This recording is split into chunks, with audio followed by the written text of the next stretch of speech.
नमस्कार, news one India देख रहे हैं आप और आपके साथ मैं हूं अंशिका पाठक। बुलेटिन की शुरुआत करेंगे बड़ी खबर के साथ। आज प्रधानमंत्री नरेंद्र मोदी गोवा जाएंगे और आपको बता दें कि लिबरेशन डे पर आयोजित कार्यक्रम में शामिल होंगे।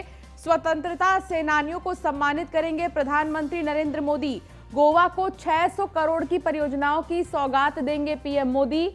तो बड़ी खबर आपको बता दें कि आज प्रधानमंत्री नरेंद्र मोदी गोवा जाएंगे। गोवा को 600 करोड़ की परियोजनाओं की सौगात देंगे पीएम मोदी।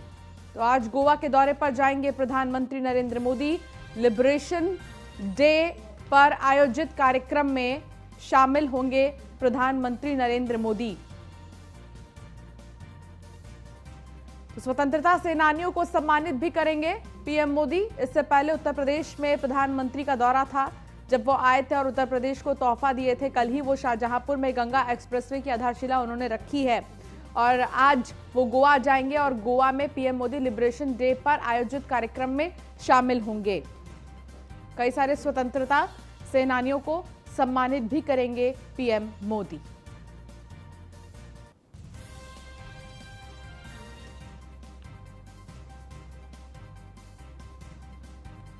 तो वही 30 दिसंबर के उत्तराखंड दौरे पर है प्रधानमंत्री नरेंद्र मोदी। आपको बता दें कि उनका दौरा बेहद ही खास है कई मायनों में। उत्तराखंड के दौरे पर हैं पीएम मोदी। हल्द्वानी में प्रधानमंत्री की बड़ी रैली है। कुमाऊं के लिए बड़ी घोषणा कर सकते हैं पीएम मोदी। पहले 24 दिसंबर को पीएम मोदी का दौरा प्रस्तावित था और लेकिन अब वो कल ही जाएंगे उत्तराखंड में आपको बता दें कि कुमाऊं के लिए बड़ी घोषणा कर सकते हैं पीएम मोदी।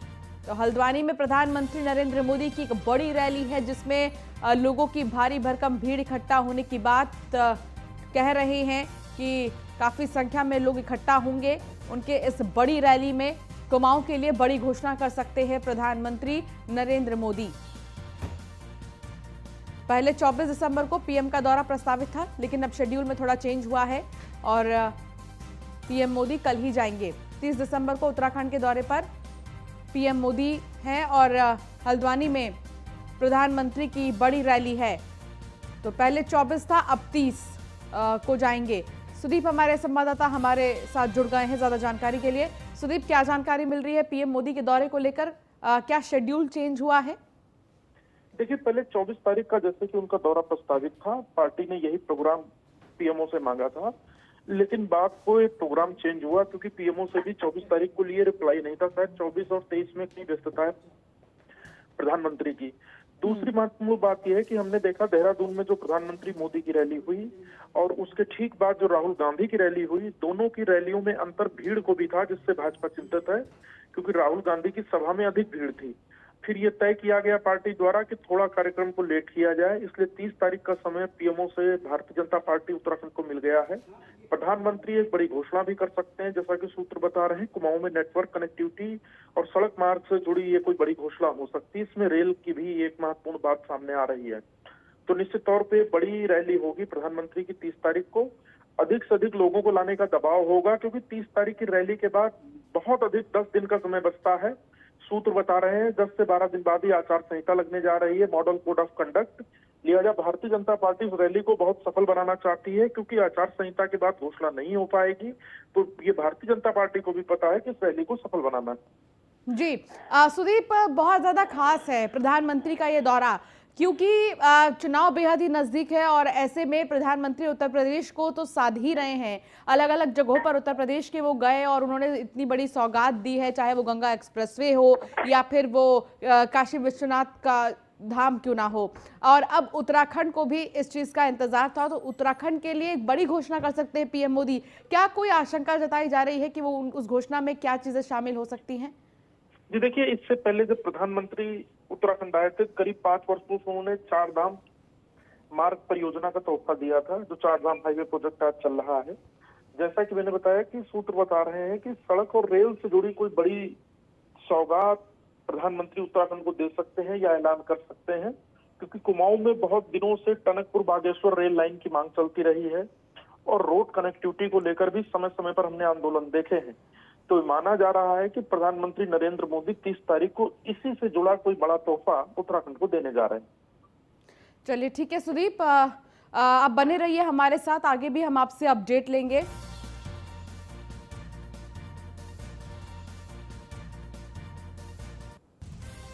तो बीजेपी आज कुमाऊं मंडल में विजय संकल्प यात्रा का शुभारंभ करेगी। आपको बता दें कि इस यात्रा का उद्देश्य ही यही है कि जो संकल्प भारतीय जनता पार्टी ले रही है वो जनता तक पहुंचाया जाए। तो केंद्रीय मंत्री अनुराग ठाकुर बागेश्वर से कुमाऊं क्षेत्र की यात्रा का शुभारंभ करेंगे। इसके अलावा आपको बता दें कि कल बीजेपी अध्यक्ष जेपी नड्डा ने हरिद्वार से शुरुआत की थी। सीएम धामी मदन कौशिक भी मौजूद रहेंगे। तो विजय संकल्प यात्रा का शुभारंभ करेंगे अनुराग ठाकुर बागेश्वर से। सुदीप हमारे साथ लगातार जुड़े हैं। सुदीप, अनुराग ठाकुर को बड़ी जिम्मेदारी दी गई है, विजय संकल्प यात्रा का वो शुभारंभ करेंगे। क्या तैयारियां हैं इस वक्त इस यात्रा को लेकर?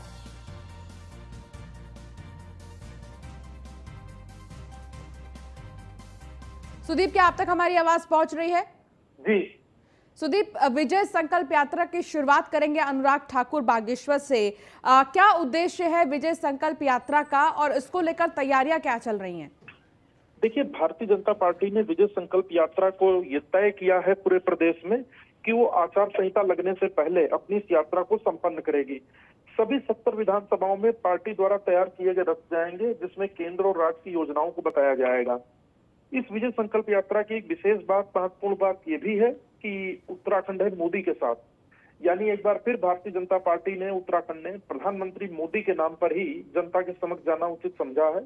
भले ही उसने 5 साल में 3 मुख्यमंत्री दिए हों, लेकिन प्रधानमंत्री से अधिक मुफीद नाम उसको कोई नहीं लगता। जनता के बीच वो प्रधानमंत्री के नाम पर वोट मांगने जा रही है और ये चुनाव से पहले का माहौल बनाया है जो भारतीय जनता पार्टी ने, उसी के तहत विजय संकल्प यात्रा है। जो अलग अलग एलईडी वाहन बनाए गए हैं उनको रवाना करेंगे कुमाऊं में केंद्रीय मंत्री अनुराग ठाकुर, और लोगों के बीच मंडल से लेकर विधायक और विधायक से लेकर मंत्री तक पहुंचेंगे, ये तय किया है भारतीय जनता पार्टी ने। और 10 जनवरी से पहले इस यात्रा का समापन भी कराएगी पार्टी, ताकि फिर वो चुनाव में बूथवार उतरे। चलिए ठीक है सुदीप, बहुत शुक्रिया इस तमाम जानकारी के लिए।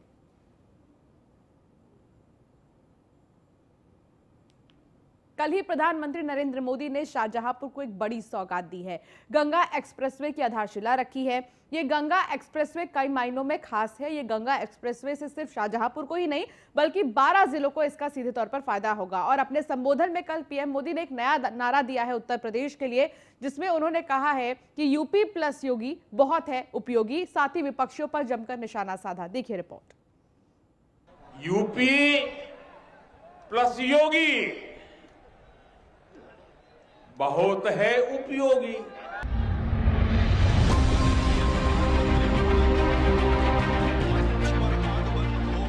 यूपी प्लस योगी बहुत है उपयोगी।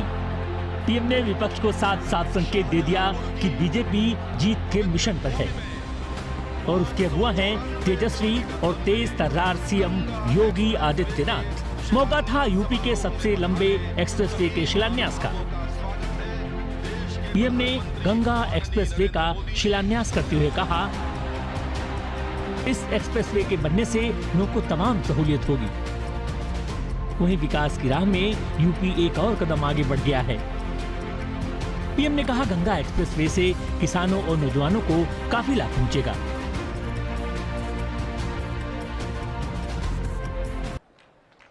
ये गंगा एक्सप्रेसवे अपने साथ इस क्षेत्र में नए उद्योग लाएगा, अनेक रोजगार, हजारों नौजवान के लिए अनेक नए अवसर लाएगा।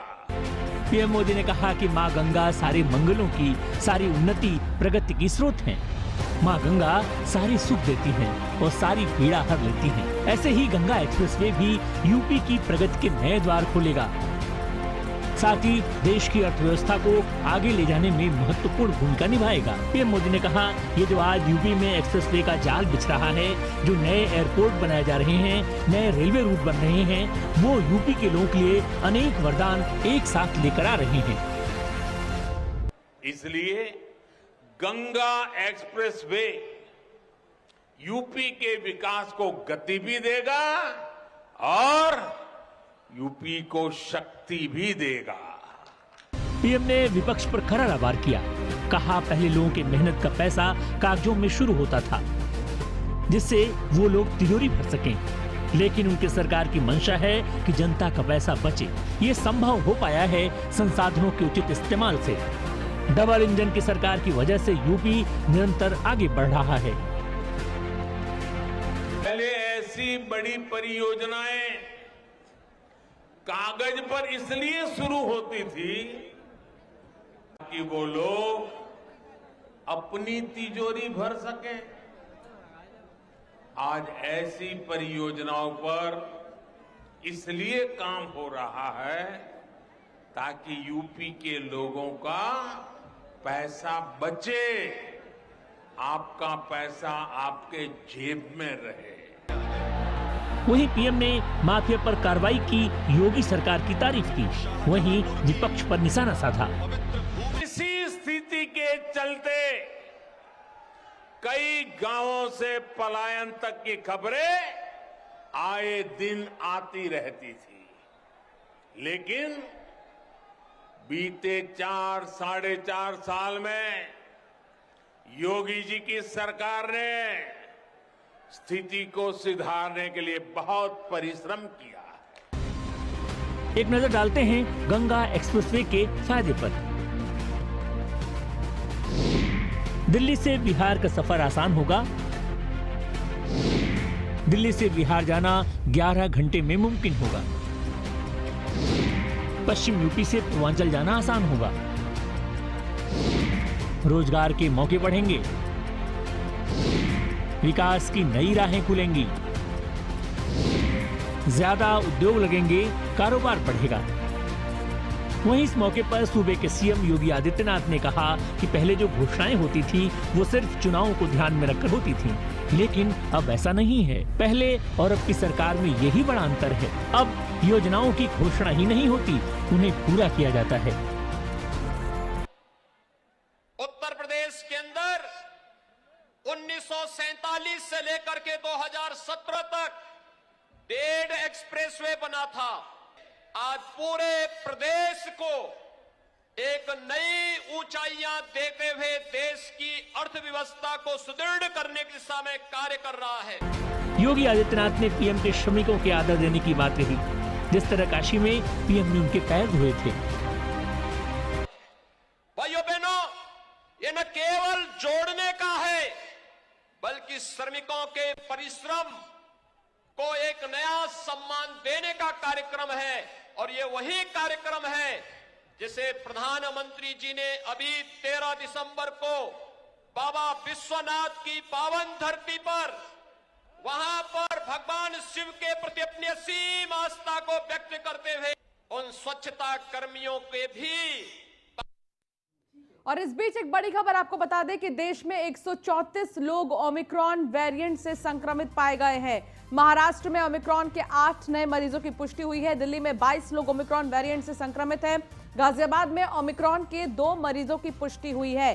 तो ओमिक्रॉन के अब मामले सामने आने लगे हैं। दिल्ली में 22 लोग ओमिक्रॉन वेरिएंट से संक्रमित हो गए हैं। गाजियाबाद में भी एक मामला सामने आया था। तो अब गाजियाबाद में कुल मिलाकर 2 मरीजों की पुष्टि हुई है। ओमिक्रॉन के मामले सामने आए हैं। देश में कुल मिलाकर 134 लोग ओमिक्रॉन वेरिएंट से संक्रमित हैं। लेकिन बार बार ये कहा जा रहा है कि सावधानी बरतें ज्यादा से ज्यादा, और कहीं भी अगर आ जा रहे हैं तो जरूर आरटीपीसीआर टेस्ट करा लें, क्योंकि बहुत जरूरी है टेस्ट कराना और साथ ही सावधानी बरतना।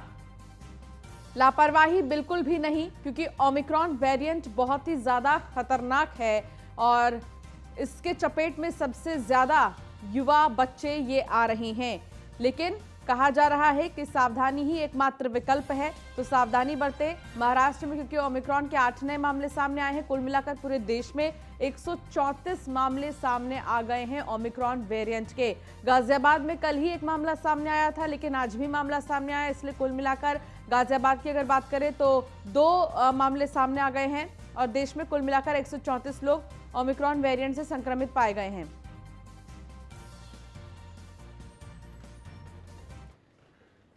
तो तो वहीं एआईएमआईएम चीफ असदुद्दीन ओवैसी का आज बिजनौर दौरा है और वो यहां पर सभा को संबोधित भी करेंगे।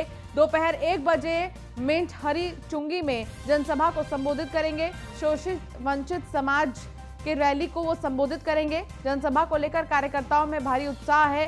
सुरक्षा को लेकर चप्पे चप्पे पर पुलिस बल भी तैनात है। तो एआईएमआईएम के चीफ असदुद्दीन ओवैसी बिजनौर में नजर आएंगे, बिजनौर में पहुंचेंगे, सभा को संबोधित करेंगे। उनका दौरा है बिजनौर का।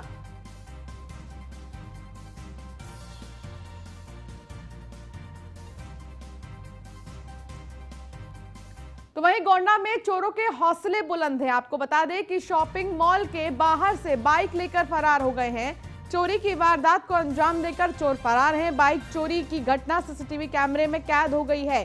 तो चोरों के हौसले बुलंद हैं और देखिए तस्वीर, यही है बाइक चोर जिसने चोरी की है। गोंडा में चोरों के हौसले बुलंद है। शॉपिंग मॉल के बाहर से इसने बाइक चुराई है। फिलहाल इस पूरे मामले की जांच में पुलिस जुट गई है।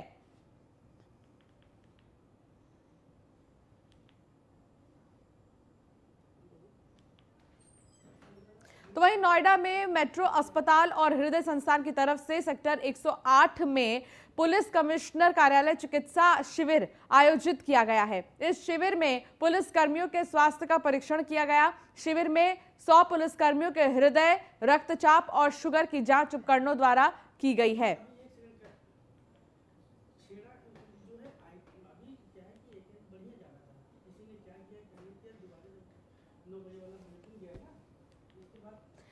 तो वहीं मेरठ में कड़ाके की ठंड की वजह से लोगों की परेशानी बढ़ गई है। आपको बता दें तेज हवाएं चल रही हैं, ठंडी ठंडी, और चौराहे पर बैठी पुलिस के लिए नगर निगम द्वारा अलाव की व्यवस्था की जा रही है, जिससे रात में ड्यूटी करने वाले पुलिसकर्मी को ज़्यादा परेशानी ना हो।